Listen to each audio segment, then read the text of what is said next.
प्रभु यीशु मसीह के मधुर और मीठे नाम से आप सभी को जय मसीह की। आज परमेश्वर के वचन में आप सभी का स्वागत है। परमेश्वर पिता आज अपने वचनों के द्वारा आप सभी को बहुत आयत से आशीष को दे। पिता परमेश्वर आज अपने वचनों के द्वारा आपसे बोले और बातचीत करे।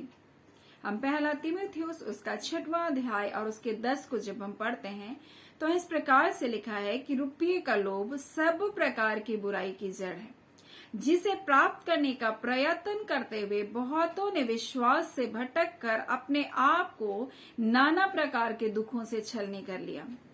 और ये रुपये के लोभ के बारे में परमेश्वर का वचन हमसे कुछ बातों को बताना चाहता है और ये सेवकाई के विषय में परमेश्वर का वचन कह रहा है। लेकिन आज वर्तमान में हम जिस संसार में जी रहे हैं, यहाँ धन के पीछे लोग अपने जीवन को क्या कर रहे हैं, अपने जीवन को गंवा बैठ रहे। वो धन के पीछे भाग रहे, धन को प्राप्त करने के लिए अपनी शांति को, अपने परिवार को, अपने आनंद को, अपने वर्तमान जीवन को क्या कर रहे, खो दे रहे हैं। और इसलिए परमेश्वर का वचन कहता है जो कुछ तुम्हारे पास है उसमें तुम संतुष्ट रहो। यदि खाने और पहनने के लिए है तो इन्हीं में संतोष करना चाहिए। अति प्राप्त करने के लिए, अत्यधिक धनी होने के लिए मनुष्य जब इसके पीछे भागता है तो वो अपनी शांति को, अपने आनंद को और सब कुछ को क्या करता है, गंवा बैठता है। और इसलिए तो लिखा है कि बहुतों ने विश्वास से भटक कर अपने आप को नाना प्रकार के दुखों से क्या कर लिया, छलनी कर लिया है। वो अपने आप में पीड़ित हैं धनों को प्राप्त करने के लिए। और वर्तमान में बहुत सारे लोग धन और संपत्ति को कमाए, लेकिन एक दिन ऐसा आया कि वो धन संपत्ति किसी ऐसे के पास चला गया जो उसकी संपत्ति को, जिसने उसने खून और पसीने से होकर कमाया, परिश्रम किया, ना दिन को चैन था ना रात को चैन था, लेकिन किसी ऐसे व्यक्ति के पास चला गया जो उसको व्यर्थ उड़ा रहा है। और ऐसा देखकर बहुत सारे माता पिता अपने जीवन में रो रहे हैं। वो ना खाकर ना पहन करके अपने जीवन को कठिन दुखों से छलने करके इतना सब कुछ प्राप्त तो कर लिए, लेकिन एक दिन वो देख रहे हैं कि वो सारी संपत्ति एक ऐसे बच्चे के पास चले गए जो ना माता पिता की आज्ञा का पालन करते हैं, ना तो उस धन संपत्ति को जो उन्होंने अर्जित किया उसकी वो कीमत को जान रहे हैं। परमेश्वर का वचन हमें कुछ बातों को बता रहा है। हमें बता रहा है कि ये धन संपत्ति प्राप्त करने की होड़ में लोगों ने परमेश्वर को त्याग दिया। और ये सेवकाई के क्षेत्र में भी परमेश्वर हमको बताता है। और इसलिए तो वो कहता है कि यदि कोई और ही प्रकार का उपदेश देता और खरी शिक्षा यानी मसीह यीशु के शिक्षा पर को नहीं बताता है और ही प्रकार का उपदेश को देता है, तो बोल रहा है कि ऐसा तो वह अभिमानी हो गया और वो मानता है कि भक्ति तो कमाई का द्वार है और ये तो एक जरिया है। आज बहुत सारे लोग सेवकाई इसलिए कर रहे हैं कि मुझको पैसा मिले। आज बहुत सारे लोग यूट्यूब में इसलिए कर रहे हैं कि मुझको इसके द्वारा अच्छे सब्सक्राइबर मिले, मुझे अच्छा इससे धन मिले। और बहुत सारे लोग नाम के लिए, पैसे के लिए इस कार्य को कर रहे हैं। लेकिन एक मनुष्य की आत्मा अगर नाश होती है, उसके लिए उनके अंदर अगर बोझ है तो वो निश्चय इस बात की गंभीरता को समझेंगे, क्योंकि एक आत्मा परमेश्वर के लिए महत्वपूर्ण है। और ये कोई धन कमाने का जरिया नहीं, परंतु एक अवसर है जो परमेश्वर ने हमको दिया कि इस अंतिम समय में हम लोगों को बता सके कि अपने मनों को फिराएं, अपने चाल चलन को सुधारें और वचन के अनुसार अपने जीवन को जिए। और इस संसार की हर प्रकार की अभिलाषाओं से, संसार के हर प्रकार के व्यर्थ बातों से अपने आप को बचा करके रखें। और यही बात परमेश्वर आज अपने वचन के द्वारा में बताना चाहता है। बोलते हैं अगर हमारे पास खाने और पहनने के लिए तो इन्हीं में हमको संतोष करना चाहिए। और जो बहुत धनी होना चाहते हैं, मैं तुरंत सब कुछ कर लूंगा। और बहुत उतावली करते हैं लोग दूसरों को देख करके। उन्होंने बड़ा घर बना लिया, उन्होंने बड़ी गाड़ियां खरीद ली, उन्होंने ये उन्नति कर लिया। लोग तुलना करते एक दूसरे को देखकर, हमको भी वैसे ही करना, हमको भी वैसे ही लाइफस्टाइल में जीना। मेरे बड़े भाई ने ऐसा कर लिया, मेरी बहन ने ऐसा कर लिया, मुझको भी ऐसा ही जीना। मेरे रिश्तेदार ने ऐसा कर लिया, मुझको भी ऐसा करना। नहीं, परमेश्वर जो कुछ आपको दिया उसमें धन्यवाद के साथ उस चीजों को लेकर के धन्यवादी बने रहें और उसमें अपनी आपके परिवार की शांति भी बनी रहेगी। लेकिन अति अति अति धन कमाने की होड़, दूसरों को देखकर तुलना की बातें आपके जीवन को क्या करेगी, नाश कर देगी। और यही बात परमेश्वर अपने वचन में हमें बताना चाहता। आज बहुत सारे परिवारों में लड़ाई और झगड़े के कारण यही है कि धन और धनी बनने की होड़। और लोग एक दूसरे के साथ कंपटीशन कर रहे हैं, लोग एक दूसरे के साथ तुलना को कर रहे हैं, उनके पास ये है तो हमारे पास भी ये होना चाहिए। लेकिन जब आप परमेश्वर के प्रेम में बने रहेंगे, परमेश्वर की उपस्थिति में बने रहेंगे, ये संसार की बातें आपके लिए कोई मायने नहीं रखेगी। परमेश्वर कहता तुम खरी शिक्षा पर बने रहो, परमेश्वर के प्रेम में बने रहो, परमेश्वर के आत्मा में परिपूर्ण होते चले जाओ। तब तो आपके अंदर धीरज होगा, तब तो आपके अंदर प्रेम होगा, तब तो आपके अंदर शांति होगी, और तब तो आपके अंदर किसी को देखकर जलन, ईर्ष्या, डाह जैसी कोई बातें नहीं होगी। और परमेश्वर पिता हम इस बात को बताना चाहता है कि बहुत सारे लोग इस कारण बोलता है तो यह अभिमानी हो गया और कुछ नहीं जानता, परंतु विवाद और शब्दों का तर्क करने का रोग हो गया, जिसमें डाह, झगड़े, निंदा की बातें और बुरा बुरा संदेह है, और मनुष्य व्यर्थ रगड़े झगड़े उत्पन्न होते हैं। उनकी बुद्धि बिगड़ गई, वे सत्य से विहीन हो गए, जो समझते हैं भक्ति कमाई का द्वार है, पर संतोष सहित भक्ति एक बड़ी कमाई है। परमेश्वर कहता है ये बड़ी कमाई है। परमेश्वर कहता है संतोष सहित भक्ति बड़ी कमाई है। न जगत में हम कुछ लाए हैं, ना कुछ लेकर जाएंगे। और यही बात यीशु मसीह एक धनवान का दृष्टांत को बताते हुए करा। जब एक व्यक्ति आया और कहा मेरे भाई से कह दे मेरे पिता की संपत्ति मुझसे बांट दे। यीशु मसीह कहता है किसने मुझको तुम्हारा न्याय या संपत्ति का बांटने वाला ठहराया।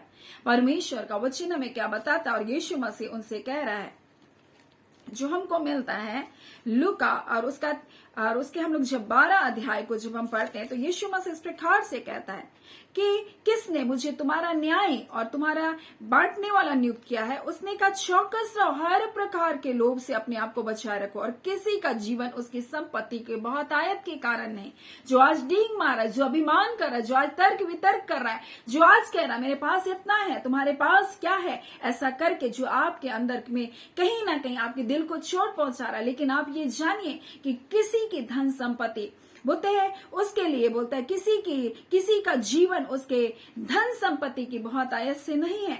और इसलिए कहता हर प्रकार के लोभ से अपने आप को क्या करके रखो, बचाए रखो। सेवकाई के क्षेत्र में, पारिवारिक क्षेत्र में, हर क्षेत्र में कहीं ना कहीं हर लोभ और लालच मनुष्य के जीवन में आता है। यही बात हम उत्पत्ति में देखते हैं। लोभ और लालच को ही तो शैतान लेकर आया। उसने उस फल के प्रति उसके अंदर में एक लोभ को उत्पन्न किया। आज कई प्रकार का लोभ आपके जीवन में, और परमेश्वर कहता हर प्रकार के लोभ से अपने आप को बचा कर रखो। वो लोभ आपके जीवन को क्या करेगा, नाश करेगा। हर प्रकार के लोभ और लालच से अपने आप को बचा कर रखो, क्योंकि परमेश्वर का वचन कहता है क्योंकि किसी का जीवन उसकी संपत्ति की बहुत आयत के कारण नहीं। आपको लोभ और लालच दिया जाएगा, आपको मैं इतना धन दे दूंगा, आप मेरे साथ इस कार्य में, इस गलत कार्य में मेरे साथ साथी बन जाए।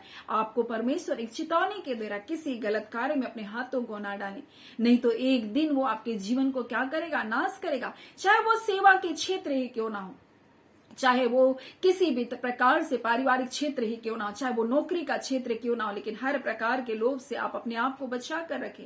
परमेश्वर का वचन सेवकाई के क्षेत्र में एक चेतावनी को देता है जो हमको मिलता है मीका उसका 3 अध्याय और उसके 11 में जब पढ़ते हैं तो इस प्रकार से लिखा है प्रधान घूस लेकर के विचार करता है। जो प्रधान है, जो न्याय है, वो क्या करता है, घूस लेकर के न्याय का काम करता है।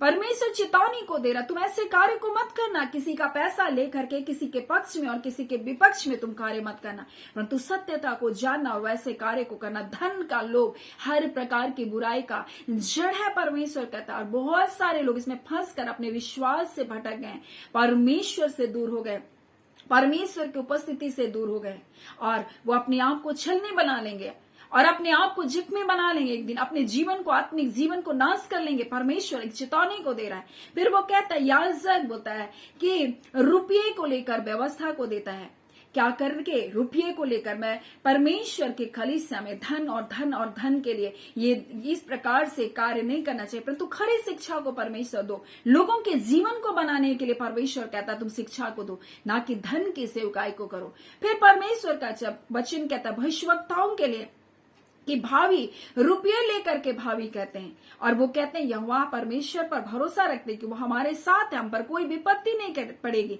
लेकिन परमेश्वर का वचन कहता है अगर तुम झूठ के साथ, तुम फरेब के साथ, तुम कुटिलता के साथ, तुम लोभ और लालच के साथ जब इस कार्य को करते हो तो तुम ये भरोसा मत रखो कि मैं तुम्हारे साथ रहूंगा। परमेश्वर कहता है कि तुम पर यह भरोसा मत रखो कि कोई विपत्ति नहीं पड़ेगी, तुम पर भारी विपत्ति पड़ेगी और तुम फंस जाओगे, परमेश्वर कहता है। और यही बात हमें पहला तीमुथियुस 6वां अध्याय में परमेश्वर चेतावनी को दे रहा है कि लिख रहा है कि नाना बहुत सारे धनी होना चाहते हैं और ऐसी परीक्षा और फंदे में फंसते हैं और बहुत सी व्यर्थ और हानिकारक लालसाओं में फंसते हैं जो मनुष्य को बिगाड़ देती है और विनाश के समुद्र में डुबा देती है। आज परिवार अपने जीवन को जांचे, कहीं धन के कारण तो लड़ाई नहीं हो रही है। आज कलीसिया अपने आप को जांचे, कहीं पैसे के कारण तो लड़ाई नहीं हो रही है। आज अपने जीवन को जांचे, कहीं हम धन की ओर या किसी और प्रकार के लोभ की ओर अपने जीवन को तो नहीं लेकर जा रहे। परमेश्वर आज कहता है हर प्रकार की बुराई का ये जड़ है, ये लोभ, ये लालच, और ये हमें परमेश्वर की खरी शिक्षा से अलग करता है। हमें ये सत्य के मार्ग से हमको अलग कर देता है। ये हमको विश्वास से हमको भटका देता है। हम परमेश्वर की उपस्थिति से दूर चले जाते हैं। हम परमेश्वर के अनुग्रह से, उसके ग्रेस से हम दूर चले जाते हैं और हम ये कहकर भरोसा न रखे परमेश्वर का अनुग्रह हम पर बना है।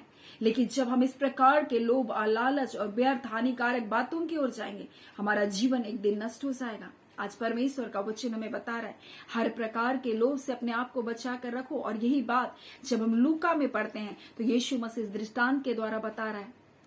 यहाँ वो कहता है कि लिखा हुआ है कि हर प्रकार के लोभ से अपने आप को बचाए रखो, क्योंकि किसी का जीवन उसकी संपत्ति की बहुत आयत से नहीं। और यहाँ एक धनवान व्यक्ति का उदाहरण को देकर के यीशु मसीह कहता है वो जब बड़ी उपज हो जाती है तो अपने मन में विचार करता है मैं अपनी उपज को कहाँ रखूंगा, मैं बड़ी बखारियों को बनाऊंगा और वहां अपने सब अन्न और धन संपत्तियों को क्या करूंगा, रखूंगा और अपने प्राण से कहूंगा हे मेरे प्राण खा पी बोलता है और चैन और सुख के साथ रह। परंतु परमेश्वर क्या कहता है, हे मूर्ख, इसी रात अगर तेरा प्राण तुझसे ले लिया जाएगा तो तेरा लिखा है तो वो किसका होगा। ऐसे ही वो मनुष्य जो अपनी दृष्टि में धन बटोरता है, परंतु परमेश्वर की दृष्टि में वो धन ही नहीं है। आज परमेश्वर यही बात को कहना चाहता है, किसी का जीवन उसकी संपत्ति की बहुत आयत के कारण नहीं है। ना हम इस जगत में कुछ लाए हैं ना कुछ लेकर जाएंगे, परंतु परमेश्वर का वचन कहता है यदि हमारे पास खाने और पहनने के लिए है तो इसी में संतुष्ट होना चाहिए। परमेश्वर हमको बढ़ाने वाला है, इसलिए उसके बलवंत हाथों के नीचे दीनता के साथ रहे, उसकी आज्ञाकारिता में रहे, उसके प्रेम में बने रहें, उसके अनुग्रह के छाया में बने रहें और तब तो परमेश्वर आप उचित समय में परमेश्वर आपको बढ़ाएगा। परमेश्वर का वादा है आप ऐसे ही नहीं रहेंगे। परमेश्वर का वादा है, उसके वचन में जीवन है मेरे प्रियो। परमेश्वर का वादा है कि आपको परमेश्वर वैसे नहीं रहने देगा। परमेश्वर अपने बच्चों को पूंछ नहीं परंतु सिर बनाया है। आप नीचे रहने के लिए कभी बनाए नहीं गए हैं। परमेश्वर आपके स्थान को ऊंचा करेगा, परमेश्वर आपको पदोन्नति देगा। आपको व्यर्थ कार्य को करने की जरूरत नहीं है, आपको घूस लेने की जरूरत नहीं है, आपको न्याय बिगाड़ने की आवश्यकता नहीं है, आपको किसी के विरोध में कार्य करने की आवश्यकता नहीं, आपको धन के लाभ के लिए किसी भी प्रकार के गलत कार्य में हाथ डालने की आवश्यकता नहीं। परमेश्वर आपको ऊंचा उठाएगा और जब परमेश्वर किसी को बढ़ाता है फिर उसको कोई नीचा नहीं कर सकता है। परमेश्वर का वचन कहता है बढ़ती ना तो पूरब से होती है ना पश्चिम से, यहोवा परमेश्वर ही उसको बढ़ाता है। परमेश्वर ही है जो आपको बढ़ाने वाला, आपको ऊंचा करने वाला। आपको इसलिए व्यर्थ चिंताओं में अपने जीवन को नहीं जीना है, उतावली नहीं करना है अपने जीवन में कि मुझको जल्दी बड़ा होना है, मुझको जल्दी धन कमाना है, मुझको जल्दी धनवान बनना है। और जब आप ऐसा करेंगे तो एक दिन आप अपने आप को विश्वास से भटका हुआ पाएंगे और नाना प्रकार से अपने आप को दुखों से छलनी बना लेंगे। इसलिए परमेश्वर एक चेतावनी को हमारे लिए दे रहा है और वो कहता है कि हमें भक्ति के साथ बोलता है संतोष सहित भक्ति, बोलता है बड़ी कमाई है। ये बहुत बड़ी कमाई है आपके पास कि आपके पास जो है आप उसमें संतुष्ट रहे। सो परमेश्वर पिता इन वचनों के द्वारा आप सभी को बहुत आयत से आशीष को दे। आमीन। आइए हम प्रार्थना करेंगे।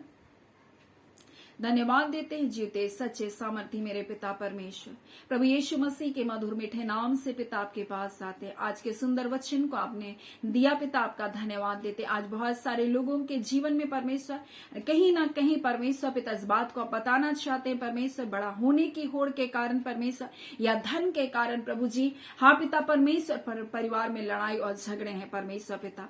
हाँ पिता भाई भाई में लड़ाई और झगड़े हैं परमेश्वर पिता। हाँ पिता रिश्तेदारों में में लड़ाइयां चल रही है परमेश्वर पिता, अपनों में अनबन है परमेश्वर पिता, परंतु प्रभु आप अपने लोगों को बताना चाहते हैं, आप अपने बच्चों को परमेश्वर पिता कभी भी प्रभु जी नीचा रहने नहीं देंगे। हाँ खुदावन परमेश्वर, जो कुछ परमेश्वर प्रभु जी आप कहते हैं जो कुछ तुम्हारे पास उसमें तुम संतोष करो परमेश्वर, उसी में आपको बहुगुणित करेगा। प्रभु आपका वचन कहता है आप अपने बच्चों को कभी नीचा होने नहीं देते, आप अपने बच्चों को कभी लज्जित होना नहीं देते। प्रभु जी आज परमेश्वर हो सकता है न्यायपूर्वक लोगों ने प्रभु तेरे लोगों की धन संपत्ति को ले लिया, अन्यायपूर्वक परमेश्वर प्रभु जी इनके ऊपर कोर्ट पिता केस कर दिया प्रभु, अन्यायपूर्वक परमेश्वर इनकी चीजों को छीन लिया परमेश्वर।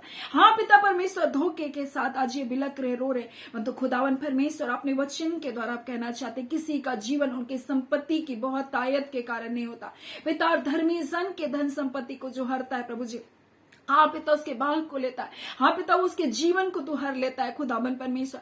आपके बच्चों के पिता परमेश्वर धन संपत्ति को परमेश्वर पिता आप रक्षा करना जानते परमेश्वर, आपके बच्चों के भाग को आप सुरक्षित करना जानते प्रभु। हाँ पिता परमेश्वर अगर इनकी संपत्ति पर किसी ने कब्जा कर लिया, आज हर बंधन यीशु के नाम से टूटने पाए प्रभु जी, और खुदा जो इनका है प्रभु इनको मिलने पाए खुदावन परमेश्वर पिता, इनके भाग को परमेश्वर आप सुरक्षित रखिए पिता। ऐ खुदावन परमेश्वर हम प्रार्थना करते जितने लोग रोग दुख बीमारी में है पिता, यीशु के नाम से वो चंगे किए जाए पिता। जितने अशांत हैं प्रभु जी, अपने जीवन में पीड़ित है प्रभु, आपकी शांति आपका तसल्ली उनके जीवन पर बना रहे। हाँ पिता परिवार में परमेश्वर जो पिता लड़ाई और झगड़े हैं प्रभु जी, विभिन्न प्रकार की समस्या है प्रभु जी, हाँ पिता वो सारी समस्या यीशु के नाम से जाती रहे पिता। हर प्रकार की गलत मित्रता प्रभु जी, हर प्रकार का एडिक्शन के बंधन यीशु नासरी के नाम से परिवारों से रिबांदा खाला रिबा शिखिर या स्तरनवा टूटने पाए, रिबांदा खाला हर प्रकार के गलत मित्रता, हर प्रकार के गलत परमेश्वर रॉन्ग रिलेशनशिप यीशु नासरी के नाम से टूटने पाए। परिवार में परमेश्वर खुशहाली आए, पति पत्नी में मेल मिलाप आए खुदा परमेश्वर, आपका कल्याण आपके लोगों के जीवन में दिन प्रतिदिन बढ़ता जाए पिता। आपका शांति परिवार पर बना रहे पिता, आपका कुशलता आपके लोगों के जीवन पर निरंतर बना रहे। धन्यवाद देते पिता, अपने प्रार्थना को सुना है। प्रार्थना पिता आपके बेटे यीशु के नाम से मांग लेती हूँ, दया सुने अनुग्रह से ग्रहण कर लीजिएगा, आमीन। परमेश्वर पिता आप सभी को बहुत आयत से आशीष को दे, आमीन।